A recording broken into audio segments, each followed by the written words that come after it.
In the last episode of The Time Compass,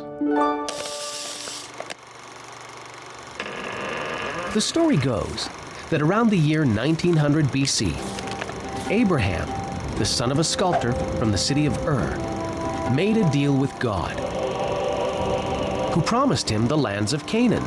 Abraham gathered together his people, and they packed up all their things and set off on the long journey to the lands that had been promised to them by God. So the Israelites settled in the lands of Canaan. But the pact that Abraham had made with God involved one more thing. Abraham and his nation had to renounce all religions that worshipped many gods, and they had to accept the existence of just one single God, the creator of all things.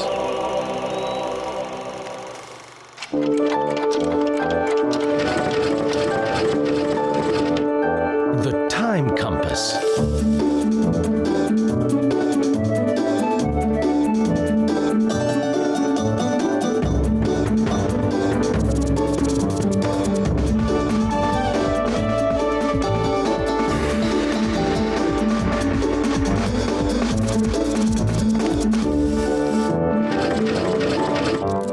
The Ancient Israelites, Part 2.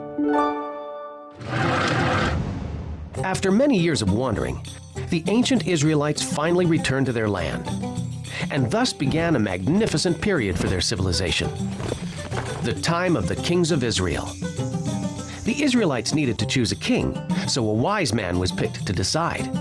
His name was Samuel, and he decided that Saul should be the first king of Israel.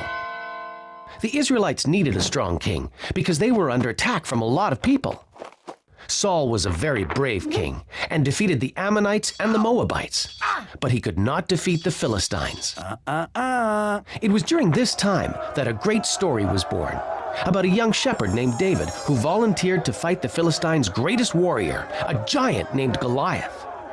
Even though David was very small, he was able to beat Goliath using his intelligence instead of his strength.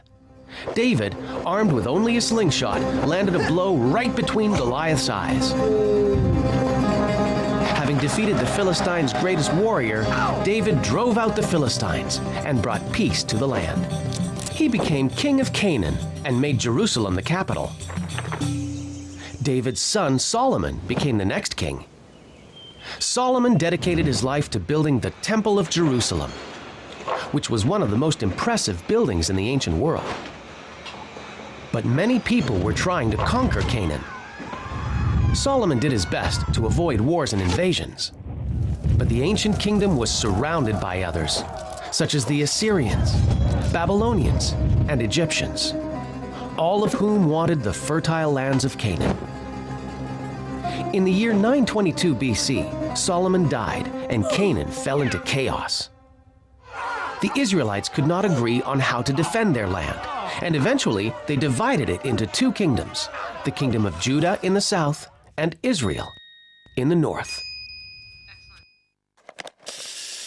Invasions.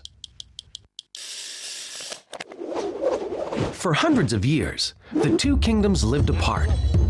But being separate, neither had enough force to defeat their enemies.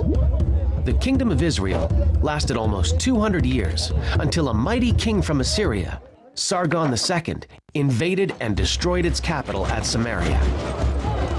The Israelites fled the country and spread out to other regions. The kingdom of Judah lasted longer, until a king from Babylon, Nebuchadnezzar II, invaded the holy city of Jerusalem. He destroyed the temple built by Solomon and expelled all its people to Babylon. This dark period is referred to as the First Diaspora. During these years, old disputes between the Israelites of the two kingdoms were forgotten, and all the descendants of Abraham were now referred to as the Jewish people. And it was another 50 years, around the year 539 BC, until the captured citizens of Judah were freed by the Persians.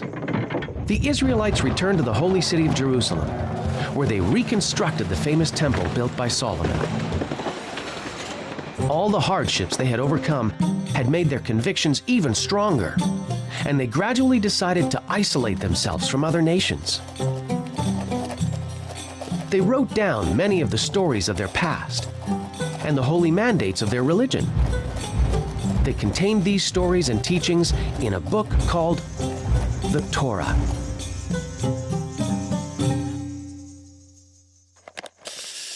The Great Diaspora.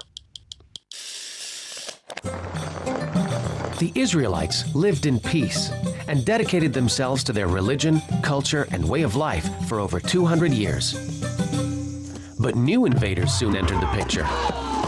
First, the Greeks, under the orders of Alexander the Great, and later the Romans, who conquered Canaan and brought it into their empire.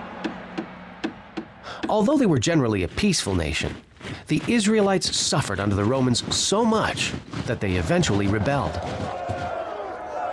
In the 1st century AD, they organized a revolt and fought against the Roman legions. Though they fought with persistence and courage as long as they could, the Roman army was very powerful, and after 2 years, the city of Jerusalem fell. The Emperor of Rome, Titus, ordered that the Temple of Solomon be destroyed a second time and burnt all Jerusalem. The few Israelites who survived fled the city and spread out across the world in search of another place to live. Once more, the Israelites were a people without a homeland. A large group of them headed towards the Iberian Peninsula, passing through North Africa, and here they started a new life. These people were called Sephardim, and they lived there for many years. But in the 15th century, they were expelled once again by the Catholic kings of Spain and Portugal, who viewed them as a threat to their beliefs. The Sephardim had to disperse yet again. The Promised Land. In the following centuries, Jews continued to disperse throughout the world, finding new places to live, but always dreaming of returning to the lands of Canaan. Sometimes they would be called upon to gather together and return to their land. But because the people were so spread out around the world, it was very difficult to get everyone together again. But fortunately, the convictions and rituals of the Jewish people continued to keep these scattered people united. One of the most important of these practices was the reading of the Torah, which are also the first 5 books of the Bible. The Jewish people would also gather and celebrate every Saturday, which is considered the most important day of the week. This day was reserved for people to rest, just as God had rested after creating the world. Other customs kept the memory of the Holy Land alive, such as at weddings, where a glass is broken to remind people that happiness will never be complete until the temple is reconstructed. Also, during a wedding, the rabbi recites 7 blessings, and in the last one, he asks for a rapid return to the Promised Land. Over the course of history, many nations and peoples suffered similar persecutions, only to disappear into the mists of history. But this did not occur with the Israelites, who managed to survive thanks to their inner strength, their ability to overcome adversity, and their faith in a God who they believe, long ago, had chosen them.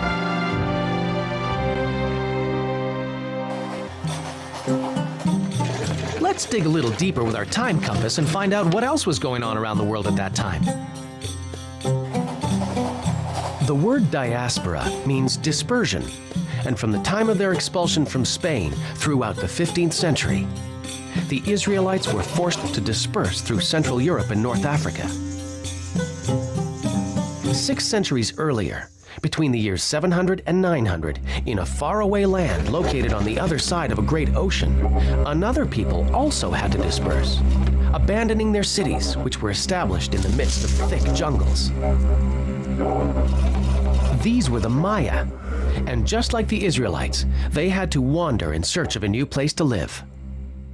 Many of them settled on the Yucatan Peninsula in Central America, where they created new cities such as Chichen Itza, Mayapan, and Uxmal.